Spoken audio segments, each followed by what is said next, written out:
বসন্ত ডেকেছে আমাকে, আজ বসন্ত ডেকেছে আমাকে, আজ বসন্ত ডেকেছে আমাকে। সামনেই দোল উৎসব। পরিচালক নন্দিতা রায় ও শিবপ্রসাদের বাংলা নতুন ছবি আসছে আমার বস। আজ তার মিউজিক লঞ্চ হয়ে গেল। শুনবো এই ছবি নিয়ে তারকারা আজ কি বলল, চলুন আমরা শুনে নেই। কিছু হয়েছে শুরু, এখন কিভাবে থামাই, তবে কি রং লেগে গেল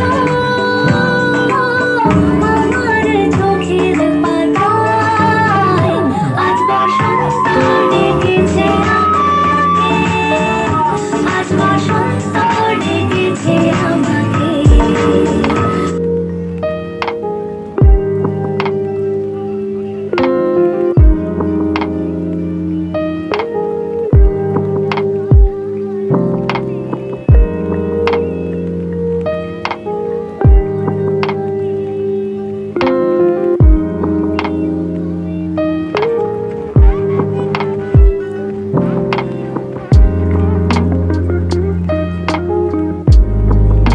আজকে সং লঞ্চ, আজকে এই গানটার বসন্ত ডেকেছে আমাকে, এই গানটার সং লঞ্চের মুহূর্ত এবং তার সাক্ষী রইলেন আপনারা। এই গানটা তৈরি করার পেছনে অনেক গল্প আছে, সেগুলো ক্রমশ আমরা আরও অনেকভাবে বলবো। এবং যথেষ্ট কষ্ট পেতে হয়েছে এই গানটা তৈরি করার জন্য, কারণ বুঝতেই পারছেন বসন্ত এমন একটা ইউনিক সিগনিফিক্যান্ট একটা জায়গা ধরে রেখেছে আর কি, যে নতুন কি বানানো যায় বসন্তকে নিয়ে যেটা পুরনো স্মৃতি মনে করিয়ে দেবে না, আবার নতুনত্বও আনবে। এবার সেই সব করতে করতে এই গানের জন্ম হয়েছে এবং এই গান শিবুদা নন্দিতাদির পছন্দ হয়েছে, তার ফলেই ছবিতে গেছে। এবং তারপর কে গাইবে গানটি গেয়েছে প্রস্মিতা। এবং আরেকজন মানুষের কথা না বললেই নয়, এই গানটার কিন্তু উপলদারও একটা পার্ট আছে, একটা ফোক পার্ট আছে সোহাগ চাঁদ বদনী ধ্বনির, সেটা উপলদার কণ্ঠে আমরা শুনবো। আজকে উপলদা আসতে পারিনি, মিস করছি আমরা উপলদাকে। এবং একটা অদ্ভুত ফিউশন আছে গানটার মধ্যে। গানটা যেভাবে স্পস্মিতা গেয়ে শুরু করে আজ বসন্ত ডেকেছে আমাকে, এবং তারপরে হঠাৎ করে একটা সরস্বতীর দেবী বন্দনার যে শ্লোক, তার মধ্যে আমরা ঢুকে যাই। এবং শিবুদার খুব চিন্তা ছিল যে মানুষ কিভাবে এটা গ্রহণ করবে বা কিভাবে দেখবে, কিন্তু এটা যেহেতু সহজাতভাবেই এসেছিল, তাই জন্য এটা দেখাই যাক মানুষের কেমন লাগে। এত সুন্দর একটা গানে আমাকে কাস্ট করার জন্য, এবং অনুপমকে অবশ্যই যে আমাকে এই গানে কাজ করার জন্য। এই আশা রইল যে এই গানটা সবার কাছে, সবার ঘরে ঘরে যেন এই বসন্তে ছড়িয়ে যায়। উইন্ডোজ যদি এত অনাবিল আনন্দ দিতে পারে মানুষকে, আমরা আর কি চাইতে পারি এর থেকে বেশি। আমরা শুধু চেষ্টা করে যাব যে আমাদের যে রীতি আমরা যে করে গেছি এত বছর ধরে, ভালো ভালো গল্প বেঁচেছি এবং সেটা আপনাদের সামনে নিয়ে এসেছি, সেইটা যেন আমরা বজায় রাখতে পারি। এইটা যেন আমাদের ফুরিয়ে না যায়। আমরা শিবুরা জিনিয়ার আমরা তিনজনে যেন একসাথে আরও সুন্দর গল্প আপনাদের সামনে ধরে নিতে পারি। এই যে গল্পটা আমার বসটা, এটা একটা ইউনিক কনসেপ্টের ওপরে আমরা চেষ্টা করেছি। এটা সাধারণ একটা মা আর ছেলের গল্প, কিন্তু সাধারণ বলবো না। ছবিটা দেখতে দেখতে আপনারা নিজেরাই বুঝতে পারবেন যে এই ছবিটা কিভাবে অসাধারণ হয়ে ওঠে। তো সেটার জন্য তো আপনাদের সবাইকে অপেক্ষা করতে হবে, কিন্তু প্রমিস করছি আর আমি জানি, গ্যারেন্টি দিচ্ছি যে আপনার সবার ভালো লাগবে ছবিটা। প্রথমে একটা কথা বলে দিই যে আজকে যেরকমভাবে আমাদের প্রথম গান আমার বসের, সেটা আত্মপ্রকাশ করলো, সেটা প্রকাশ পেল সবার সামনে, এবং সোশ্যাল মিডিয়াতেও এই গানের ঝলক বা এই গান পুরোপুরি দেখা যাচ্ছে। ঠিক তেমনিভাবে আরও একটি খুব গুরুত্বপূর্ণ ইনফরমেশন বা একটা তথ্য সেটা বাইরে এলো। আমার বসের রিলিজ ডেট 16 মে থেকে আমরা 9 মেতে করেছি। এটার পেছনে একটা রহস্য আছে। তার কারণ 11 মে হচ্ছে মাদার্স ডে, এবং মা এবং ছেলেকে নিয়ে যদি গল্প হয়, আমরা একটা ক্যাম্পেইন করব।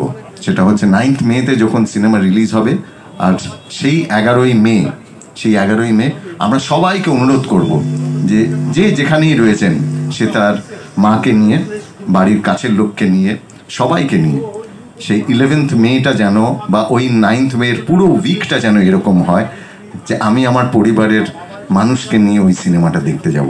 আর যদি মাকে নিয়ে যান তো একটা স্পেশাল ব্যাপার থাকবে। সব মায়েদের জন্য, সব ছেলে বা মেয়ে বা বাড়ির যা যা কাছের মানুষদের জন্য অনেক অনেক শুভেচ্ছা রইল। আমরা অপেক্ষা করছি সেই 9th মের জন্য, যে 9th মেতে সবাই এক হবে এবং মনে হবে যে না, এই উইকেন্ডটা আমরা ফ্যামিলির সঙ্গে কাটাবো। অনেক অনেক ধন্যবাদ নন্দিতাদিকে, অনেক ধন্যবাদ শিবুদাকে এত সুন্দর একটা হেলদি ওয়ার্ক এনভায়রনমেন্ট ক্রিয়েট করার জন্য, যেখানে সবাই নিজেদের মতো করে কমফোর্টেবল ছিলেন।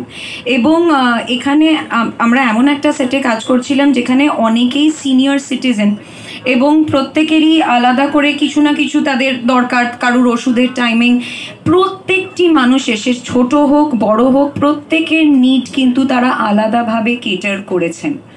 তাই ভীষণ ওই একটা পিনপয়েন্ট করে যে ভালো মুহূর্ত বলবো সেটা সম্ভব নয়, কারণ সত্যি যে কদিন আমরা শুটিং করেছি, যেই অফিসটায়, যেরকম জিনিয়াদি বলছিলেন, আমরা যেই অফিসটায় শুটিং করছিলাম সেটা প্রায় বাড়ি হয়ে গেছিল। থ্যাংক ইউ নন্দিতা ম্যাম এবং শিবুদা আমাকে আমার বসে কাস্ট করার জন্য, কারণ ডেফিনেটলি আমি পরবর্তীকালেও উইন্ডোজের সাথে সব সময় কাজ করতে চাইবো, কিন্তু আমারও উইন্ডোজের সাথে এটা প্রথম কাজ ছিল এবং প্রথম কাজই যে আমার বস, তার জন্য আমি কৃতজ্ঞ। মানে সত্যি, মানে ও যেটা বললো যে এত ভালো বন্ধু হয়ে গেছি আমরা সবাই, এবং মানে শুধু আমাদের বলছি না, আমরা সবাই যারা পুরো টিম আমরা এত আনন্দ করে কাজ করেছি।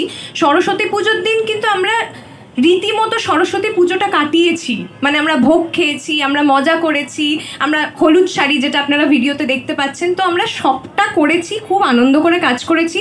আর ডেফিনেটলি ছোটোবেলা থেকে যাকে বড় পর্দায় দেখেছি, রাখি গুলজারজি, ওনার সাথে কাজ করার তো মানে অভিজ্ঞতাটা এক্সপ্লেন করাটা সম্ভব না, তবে উনি যে আমাদের এত আপন করে নিয়েছেন, আর মানে এভাবে যে আমাদের আলাদা না মনে করে, আমাদের ছোট না মনে করে, আমরা তো ওনার থেকে অনেকটাই ছোট, নিজেদের মতো করে গল্প করেছে। সিনে অনেক কিছু মনে হয়েছে যখন বলেছে এটা এরমভাবে করলে ভালো লাগবে, তো ওনার সাথেও খুবই ভালো এক্সপিরিয়েন্স কাজ করা। আমরা প্রায় সমবয়সী, পিঠোপিঠি কারোর বয়স আর কি, কিন্তু প্রফেশনালি আমি সবার থেকে ছোট। তাই আমার মনে হলো যে ওদের থেকে আমি কাজ করে অনেক কিছু শিখেছি, বন্ধুদের কাছ থেকে তো অবশ্যই শেখা যায়, এবং আমি শিখেছি। আর সব থেকে বড় কথা হচ্ছে সবারই মানে বড় পর্দায় কাজ হয়ে গেছে। আমি বিশেষভাবে ধন্যবাদ জানাবো যে ধারাবাহিকের বাইরেও যে আমি বড় পর্দায় কাজ করতে পারি, সেইটা আমাকে সুযোগ করে দেওয়ার জন্য নন্দিতা ম্যাম এবং শিবুদাকে অনেক ধন্যবাদ, অনেক প্রণাম আমার তরফ থেকে। আমার ওপর নিজের একটা বিশ্বাস জন্মেছে এবং এই বিশ্বাসটা জন্মানোর জন্য আমি ওনাদের দুজনকে অবশ্যই আমার জন্মদাতা এবং দাত্রী মনে করি। আর আমার কাছে সত্যি উইন্ডোজ একটা খোলা জানলার মতো।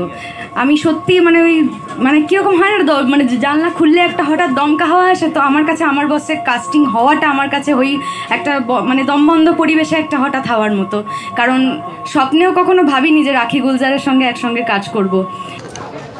সুন্দর সুন্দর টলিউডের নিউজ দেখতে গেলে চোখ রাখতে হবে শুধুমাত্র বি বাংলা টিভি নিউজ ডিজিটালে।